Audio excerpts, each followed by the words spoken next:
The Royal Rumble is here and gone, and man, what a show it was.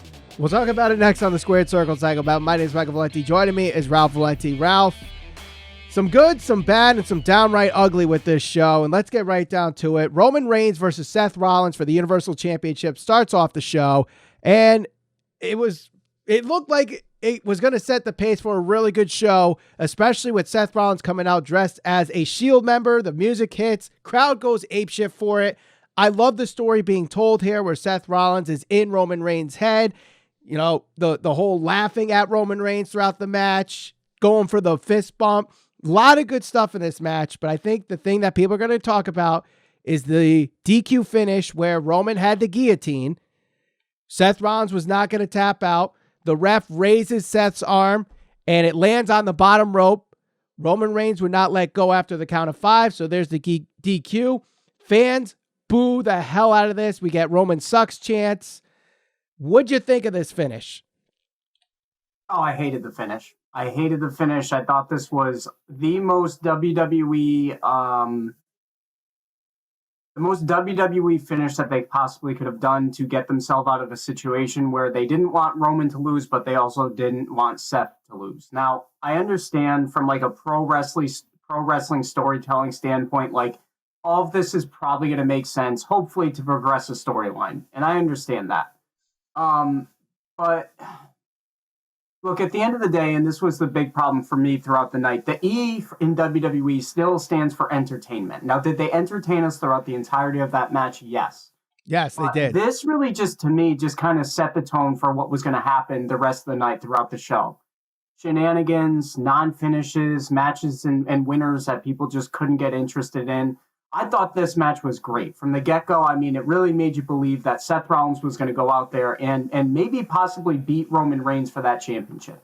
Ultimately, that didn't happen, but really this was just... I would have to go back and look, but I remember watching SmackDown and Raw this past week, and just literally every match had some weird shenanigans, a DQ finish. This is exactly what I expected. You know, I literally threw my hands up and I was like, here we go. This is going to set the tone for the rest of the night. You got to give the fans something here, man. People are paying to see this stuff. They're paying to be in attendance. And this is how you open up the night after a banger of a match, a DQ finish. This is just typical WWE in my mind. Well, here's the thing. I think for the most part, the problem isn't necessarily this particular finish. It's just that they continue to do these DQ finishes. Yeah. If this was a once-in-a-while DQ finish, I think a lot of people would totally be on board with this because it actually progresses a long-term story that fans want to see from WWE. They want long-term storytelling, and I think this will progress to some form of rematch. Does that mean Elimination Chamber in Saudi Arabia? Possibly.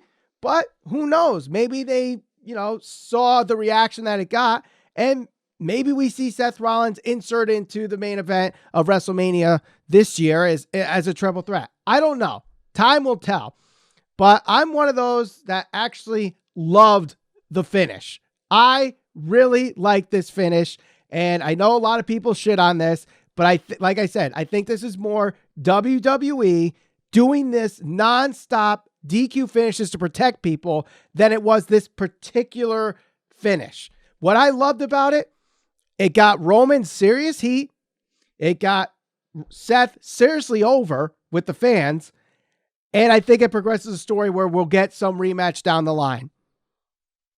You see, this is where I'm going to disagree, because had this been some throwaway pay-per-view, I don't know, Backlash, some other corny type of thing, Cyber 2, whatever you want to call it, I'd probably be okay with the DQ finish. And the way you're describing it, I agree. I think a big part of it is the fact that WWE tends to go to the well one too many times, conditioning the fans to just be like, there we go. But the problem is we can't just ignore that. That's a reality that WWE has to live in. They have set themselves up and put themselves in a position where they've gone to the well one too many times with these types of finishes to protect the wrestlers. Who got protected in this? You have your fans who are pissed off. Again, could you imagine? Let's just look at a couple of different things here. Go back to, let's say, like just an example off the top of my head, Tyson and Holyfield, right? Yeah. That match, that fight itself was anticlimactic. Why? Because there was no clear decision when Tyson bit Evander Holyfield's ear off. There was no clear cut winner. But you remember Tyson biting his ear off. Even today, you remember that. But that's the main thing. And actually, it's funny because I think Bubba Ray Dudley, if it wasn't him, it was somebody recently. Peter Rosenberg. Peter Rosenberg mentioned that feud. No, I was going to say you only remember the ending. And this is the thing. Like, it's very easy to defend this from like a pro wrestling standpoint. Oh, it progressed the storyline. Oh, you protected this guy. Oh, you protected that guy. But at what point is a WWE going to say, look, there's paying fans here. There's people who are watching at home. This is going to build something to go to WrestleMania.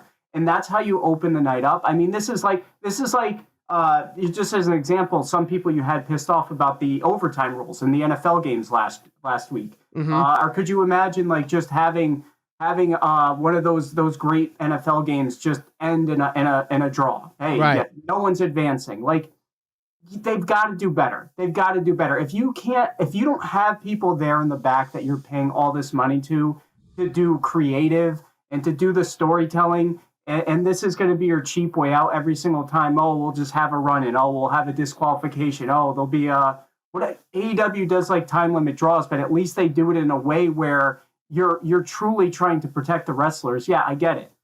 You're trying to protect Roman and extend his reign out until WrestleMania. You're trying to protect Seth. If Seth loses to Roman in that match, what does he really lose? He's losing to their most over guy, their top dog, the guy they've been pushing for over 500 or however many days he's been champion. He's not losing anything. Just let him lose clean. Let Roman go on. I'd rather have it be where an Uso snuck out and there was that, because that would be consistent with the storyline here. I don't know, man. It just rubs me the wrong way when you open up with a banger of a match like that to have it end so anticlimactically. And not only that, but it really, to me, just set the scene and set the stage for everything we were going to see the rest of the night out. But that's all I got left to say on that match. All right, so let's progress. Let's head on to the next match. It's the Women's Royal Rumble match. Number 1, Sasha Banks. And heading into the night, that was my pick. When she showed back up on SmackDown, I'm like, they're setting up Sasha versus Charlotte. She's going to win. She comes out number 1. I'm like, okay, maybe not, but who knows? She could go the distance. Number 2 is Melina. And Melina gets eliminated before Tamina comes out as number 3. I know a lot of people on the internet were not a fan of that elimination going so quick. You know, as a legend, you know, I think she could have lasted a little longer. I think some people even questioned whether or not the elimination was a botch. I didn't think so, but, you know, we go on. There were quite a few surprises in this match compared to the men's, which we'll talk about a little bit later. We got rights to censor Ivory. We got Cameron of the Funkadactyls. Mm-hmm. And, of course, the winner of the Royal Rumble was a surprise. I put that in air quotes. Ronda Rousey coming in at 28. Now, there were reports from Dave Meltzer hours before the Rumble saying that her return is imminent.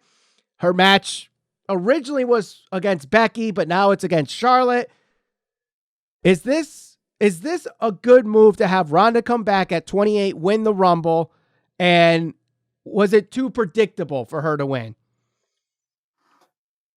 Okay, so this is going to be the tale of 2 Royal Rumbles here, because in one case, I think the predictability was okay, and I'd be fine with, depending on which way they decide to go with this. And then, obviously, in the Men's Royal Rumble, we'll get into the predictability of that whole ending in a little bit in this review. But I don't have a problem with Ronda winning. I don't have a problem with Ronda returning. I know a lot of people are going to say, oh, she's just winning because of her name. Mm-hmm. Yeah, precisely. She's winning because of who she is and what she does and what she can do. People have to remember, WrestleMania, they're trying to sell a stadium. What does that seat? 100,000+? Probably close 90,000. At least 90,000. Yeah. You know, of course you're going to get your Brock Lesnar's in certain main event pictures. Of course you're going to get a Ronda Rousey in that picture. You're going to get these people that are going to be salty about somebody like, oh, well, Liv Morgan deserves that spot. Liv will probably end up in that position at some point. And Liv had a good showing. She lasted over 30 minutes in that match. She did, and I don't have a problem with Ronda Rousey winning because of her name power and what she's done, and the fact that look, she took time off because she stepped away from WWE to have a kid. You can't wrong her for that. Right. She's back. Is she going to be there for a long period of time? I don't know. We'll see what happens. But at the end of the day, if they intend to do Charlotte and Ronda, I'm all for that. What I would like them to see, if that is the plan going forward, I would definitely like to see Bianca Belair get her win back from Becky Lynch. I think she needs that. I think that she's proven that she is definitely in that upper echelon of WWE women's performer right now. I think she really needs that to kind of keep her relevant, so to speak. So if they plan to go Ronda Charlotte, I'm fine with it. Ronda Becky, while the story's there, I think that Bianca Belair really needs that win back. So we'll see what happens. I don't have a problem with Ronda winning. No, I totally agree. I think Ronda was the right move. If she's available, regardless if it's her and Charlotte or her and Becky, there's definitely a story to be told with either one. So I'm totally fine with Ronda winning.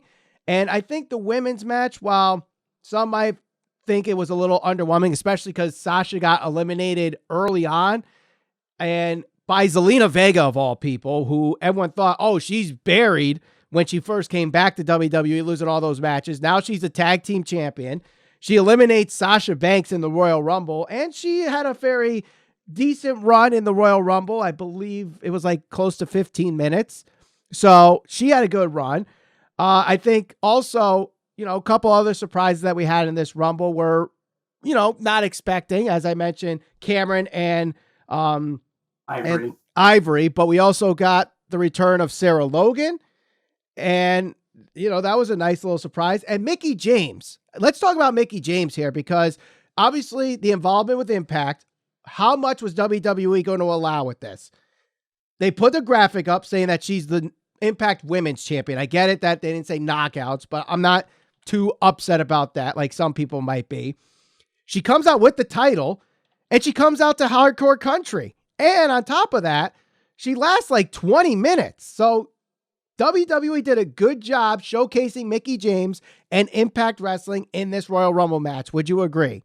Yes, and I think she also eliminated Lita, if I'm not wrong. So Michelle McCool was her only elimination. Lita eliminated her. Okay, I'm sorry then, but either way, I thought her involvement in this was fine. I thought it was good. They acknowledged her championship and the company that she's currently working for, which WWE does not do that very often, especially in recent times here. So I thought that was good. I thought she was used correctly. I didn't have a problem with any of it. The match itself, it had its moments. I definitely think that it relied on the surprise element, or tried to rely on the surprise element. It was very clear that the women today perform at a much higher level than maybe some of the women of the Divas era, so to speak. So yes. and that makes it a little problematic because this is a longer match and there's 30 women that are going to be entrants into this. So take that for what it is. But Mickie James held her own.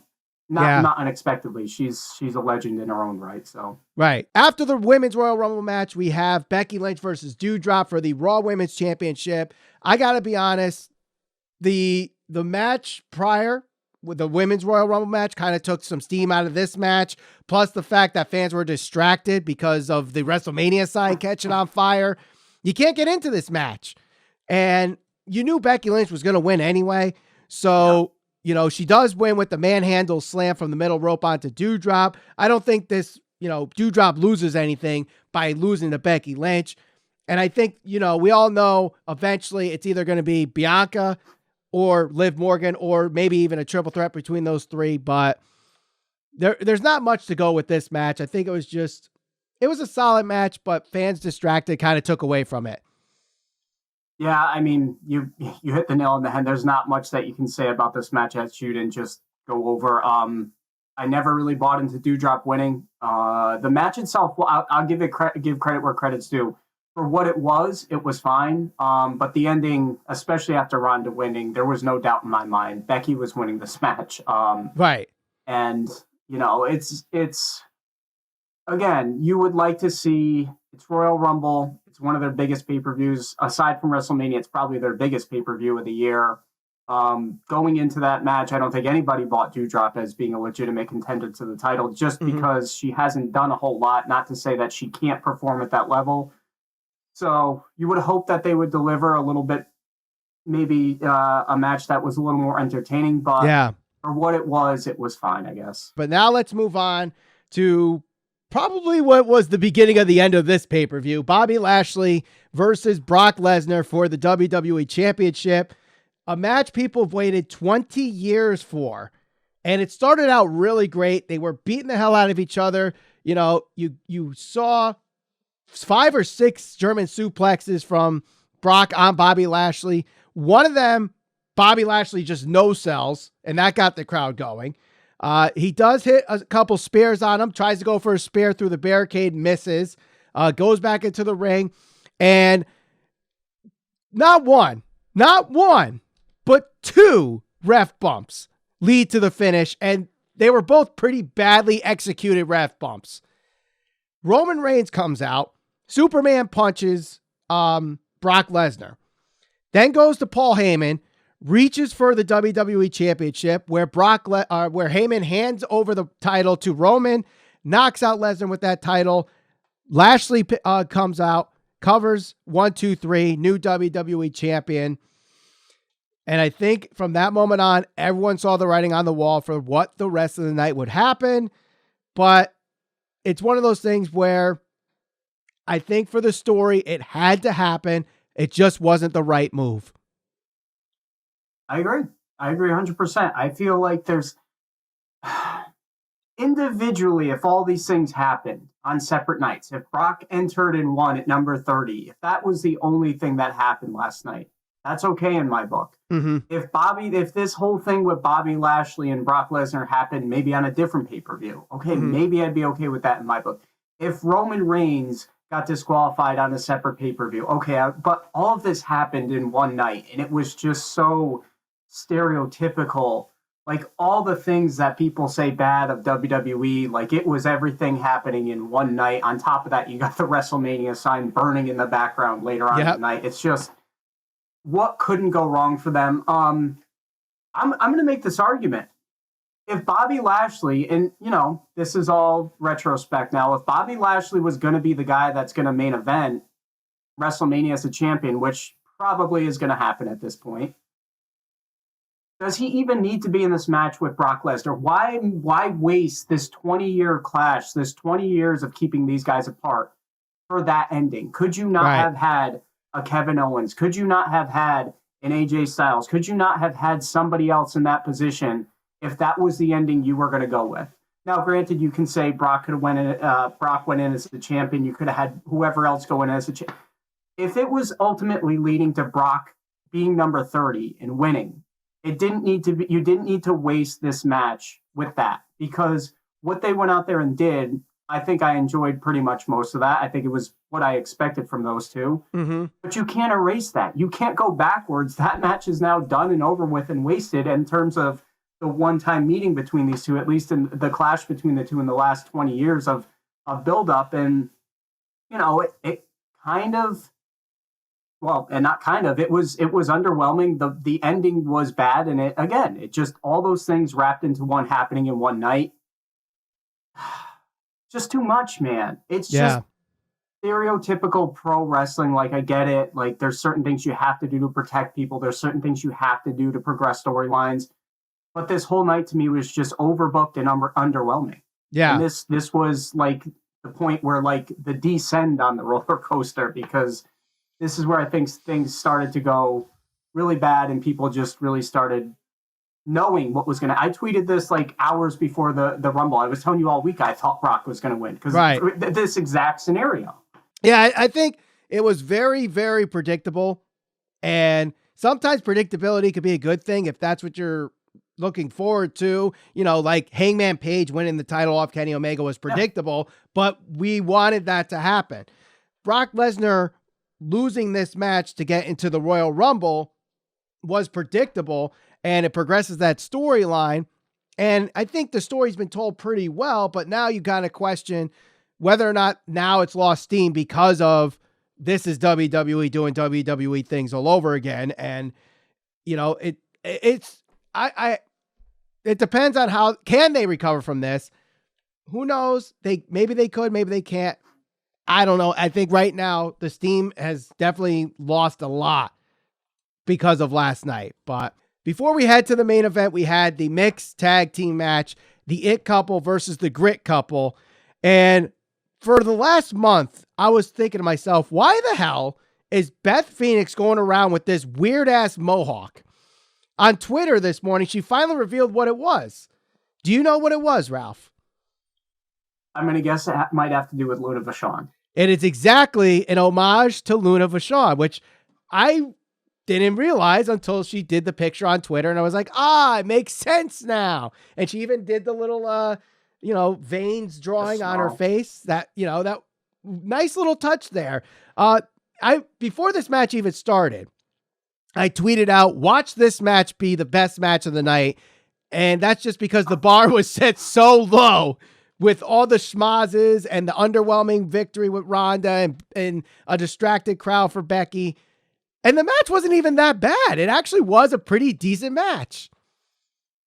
No, it was what I expected. I mean, look, The Miz to me is a little underrated, underappreciated for the role he plays. Not many people can draw heat the way he draws heat. Not many people are comfortable on the mic the way he's comfortable on the mic. Right. The build up to this match has been, depending on what you're looking for in pro wrestling or more of the entertainment side of WWE or sports entertainment, this is exactly what you knew you were going to get. It was fine. They all worked hard.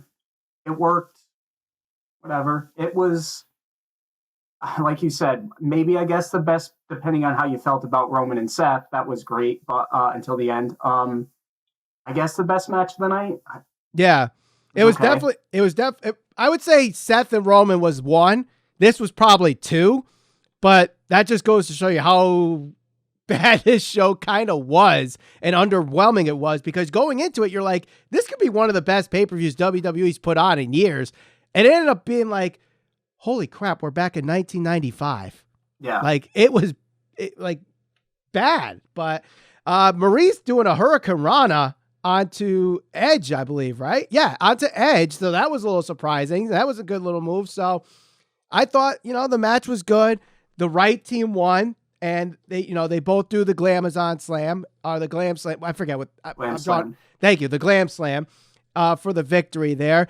I will point out, though, I do have to point this out because we grill it all the time on the other promotion.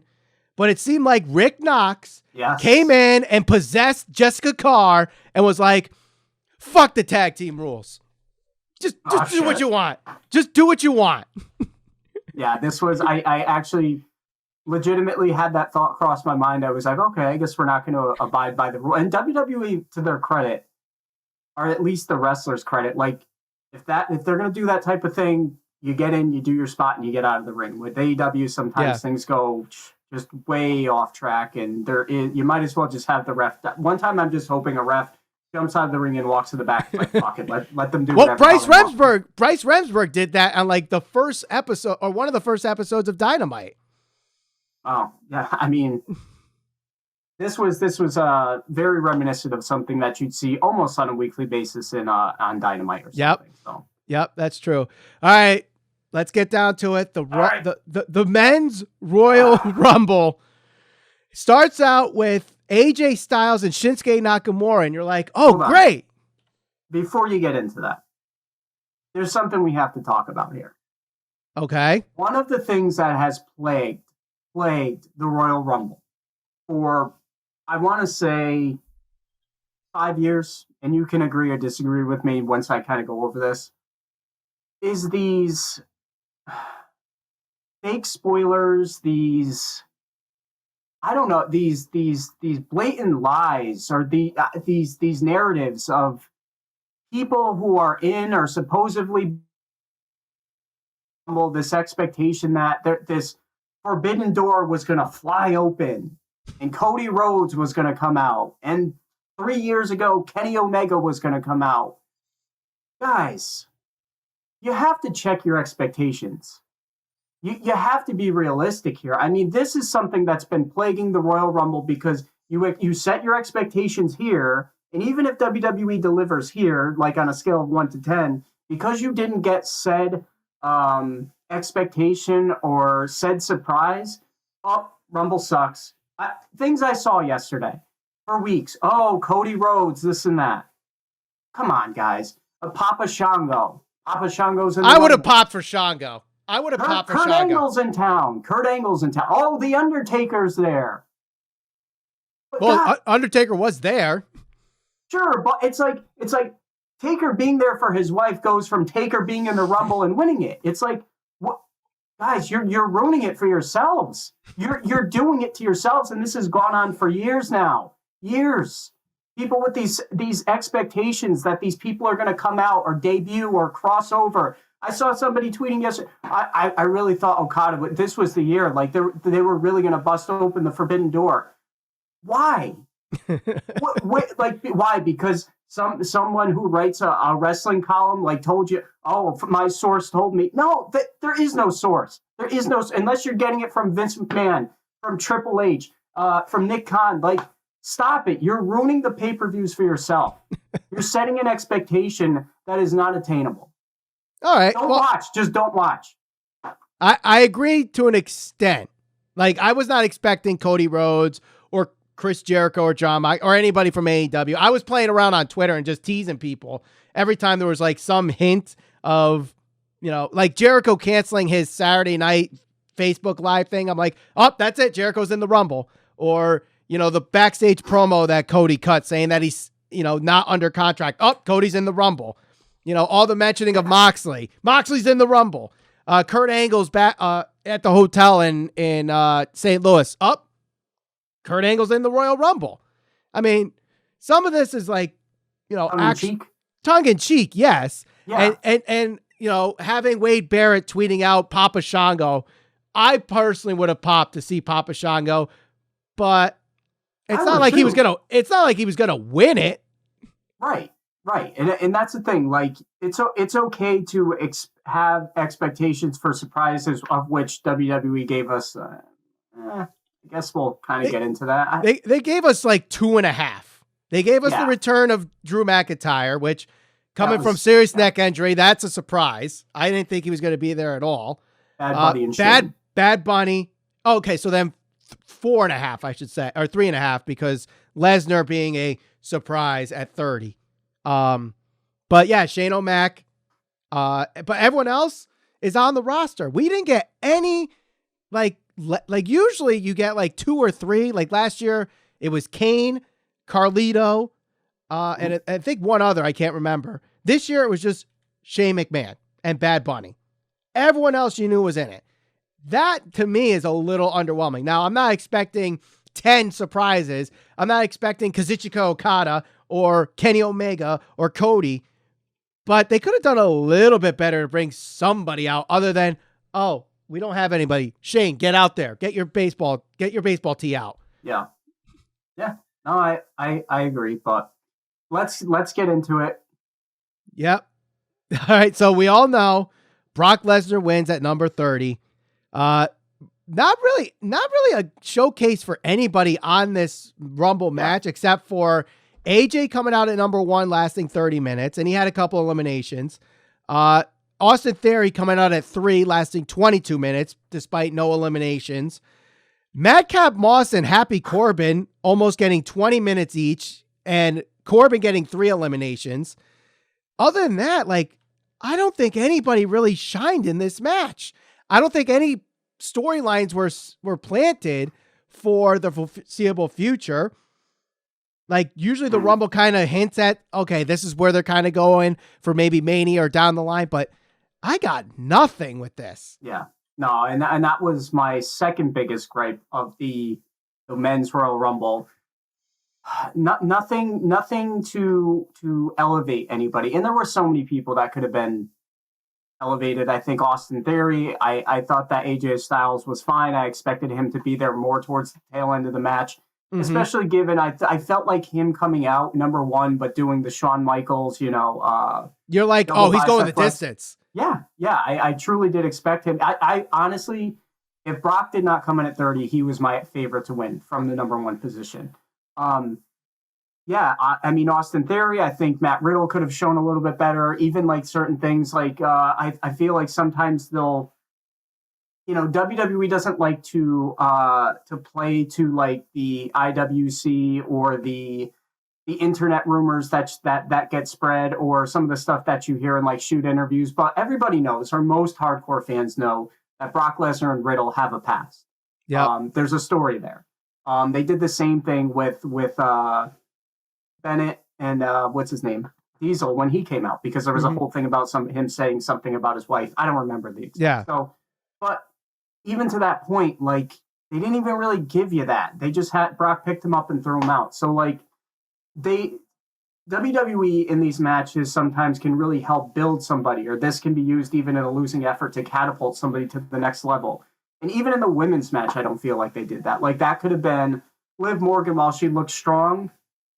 Okay, she was in there for a long time, but there really wasn't a whole lot there to say, okay, she's the next girl up.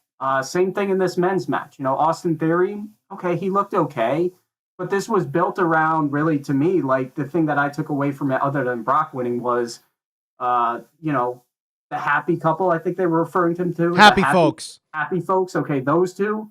And Omos. And I'm sorry, I'm going to say this. Omos is terrible. He's tall. He's tall and he's a big guy. His facials are terrible. He's slow. He's proddy. He is maybe somebody that would have been really good in the 80s. There's nothing there, especially when you got big athletic guys like a Brock Lesnar and a Bobby Lashley. I have zero interest in seeing this guy ever main event a WrestleMania or any major pay-per-view. Zero. Right. I don't want to see it. I don't care to see it. And that's what I took away from this. Yeah, and I think another big, like, black eye in this Rumble is the fact that both mid-card titles, Damian Priest and Shinsuke Nakamura, barely did anything in this match. The fact that you had Johnny Knoxville last longer than Bobby Roode is a little alarming, although Bobby Roode's run in WWE isn't exactly his run in TNA, but still, like, there's people that lasted shorter in the Rumble than Johnny Knoxville. And Johnny Knoxville was only in it for less than a minute and a half. And you remember how I said, WWE, it was like all the negative things people will say about WWE kind of rolled into one night. WWE has a tendency to ignore that anything exists outside of the WWE realm, and even the fans knew the history between Bobby Roode and AJ Styles. You kind of acknowledged it, but you didn't, because I think he tossed Bobby Roode out after 30 seconds. Like, yeah, Roode was not in there long. Come on. Like, let them do their thing. Give them a minute. Give them 2 minutes. Like, that's a small moment that could have, for some people, meant a whole lot. But instead it was like, okay, we're going to give this to you guys for 5 seconds, and then, all right, just move on with it. And not only that, you had the opening of the match, which was AJ and Shinsuke, and it's like, oh shit, Wrestle Kingdom, They didn't even mention the fact that they faced each other at WrestleMania, I don't think. Like, that didn't even come up. I don't remember that coming up on commentary, and that was like, this was your own, like, a Royal Rumble winner, and the guy he faced at that WrestleMania, you didn't even bring that up.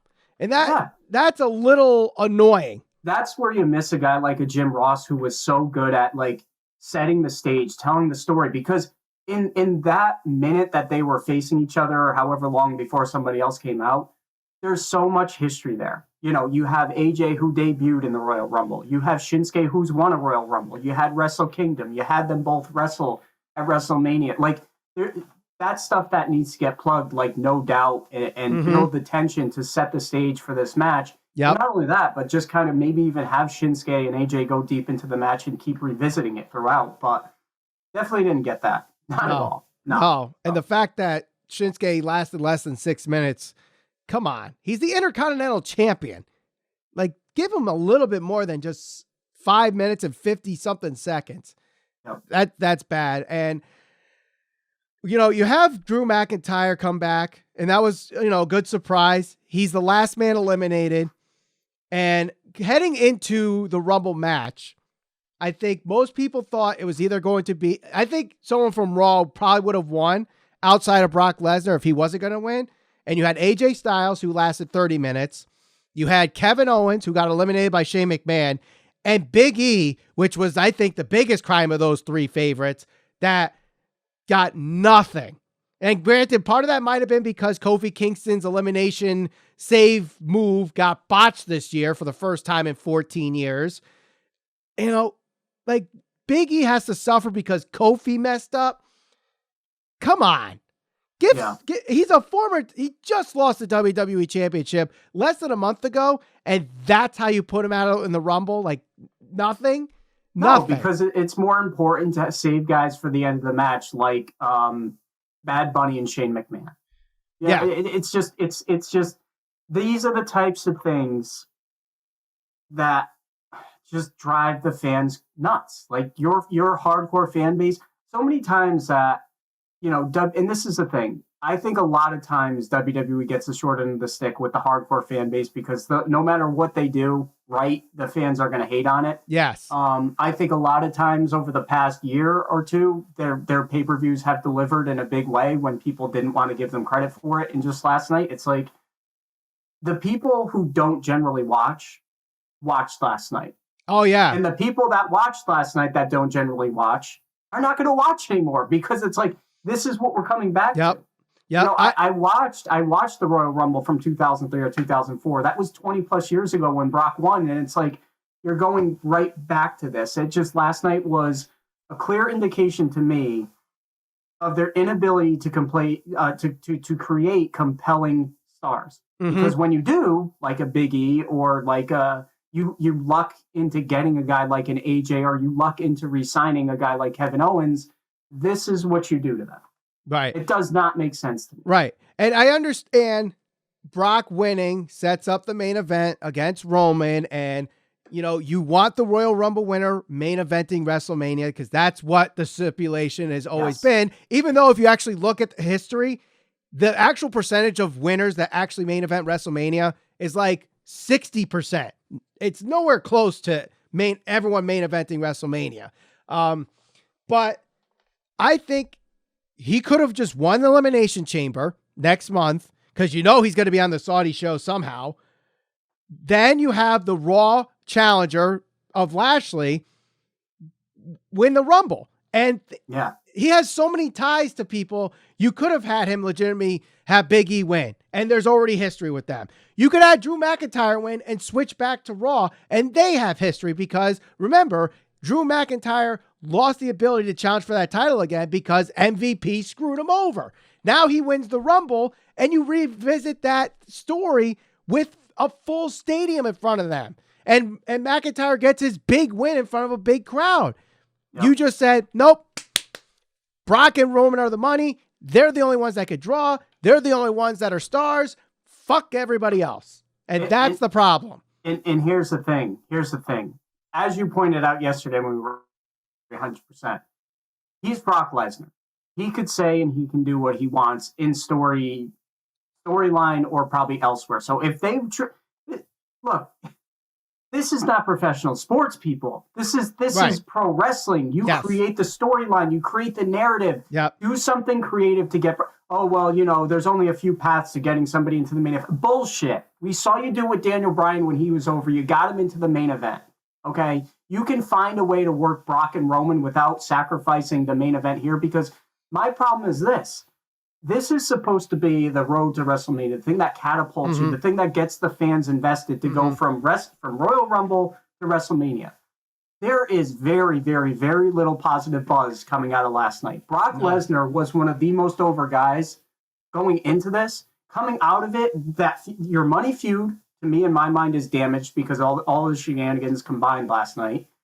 Brock Lesnar, it's like, you know, okay, like it was the most predictable thing. To me, he's damaged coming out of this. To me, coming out of this pay-per-view, nobody looks any better. If anything, people look the same or worse. Right. And to me, just Brock did not need to win this Royal Rumble. Give it to somebody else. AJ, I would have taken Randy Orton and his hometown. Yeah. Like that's another crime in itself. Okay, pick him up, throw him out. It's like, that's the best you could do for a guy like Randy Orton. Yeah. Yeah. I don't know. I did not like this pay-per-view at all. No, I didn't like it either, but I'll close with this question. What happened? Like, what would your reaction be? Or what would you think if WWE saw this pay-per-view and were like, we need to pivot? And they pivot so that main event, that WrestleMania is the rematches of these two championship matches where Brock chooses Lashley and Rollins goes after Roman at WrestleMania.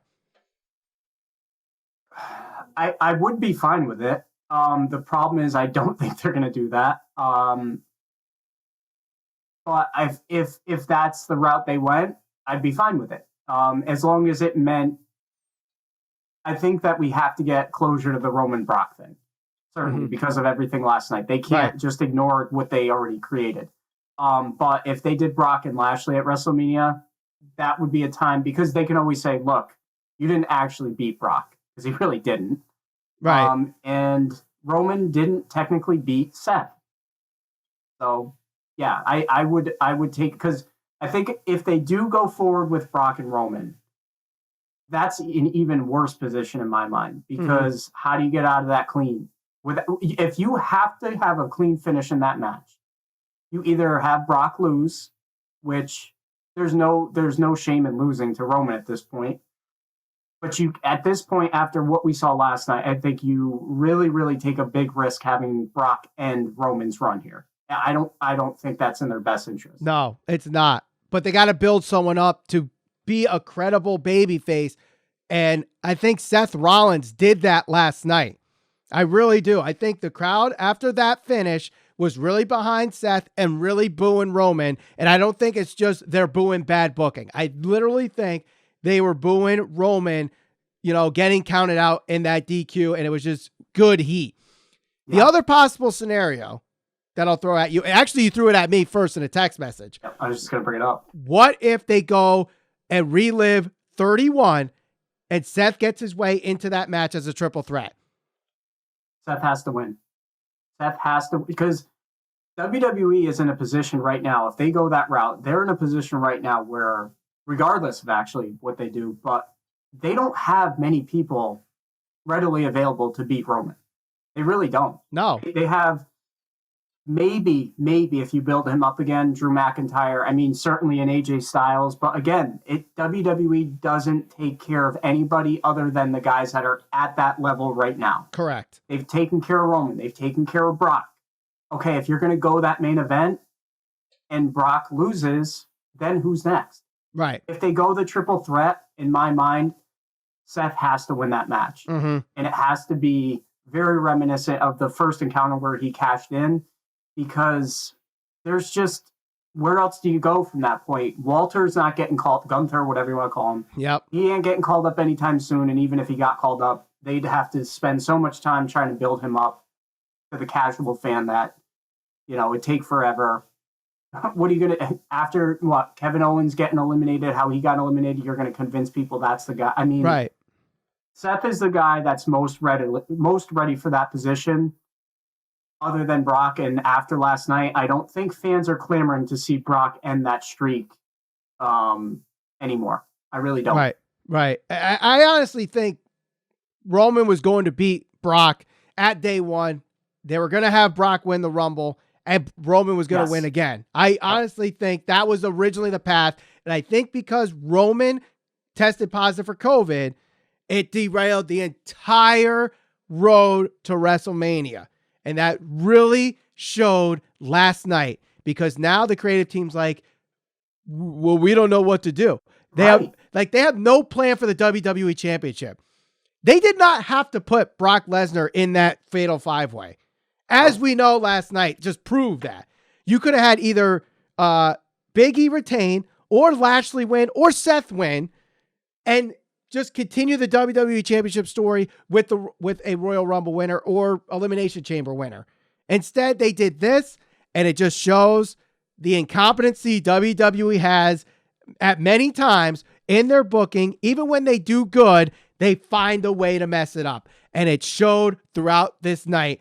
And even though I liked the finish of Roman and Seth, this show just blatantly told you anything that you have heard about WWE bad in the last 5 to 10 years, Here's a here's a recap of all that, because they love showing recaps. There's a 3.5 hour recap of what sucks in WWE now.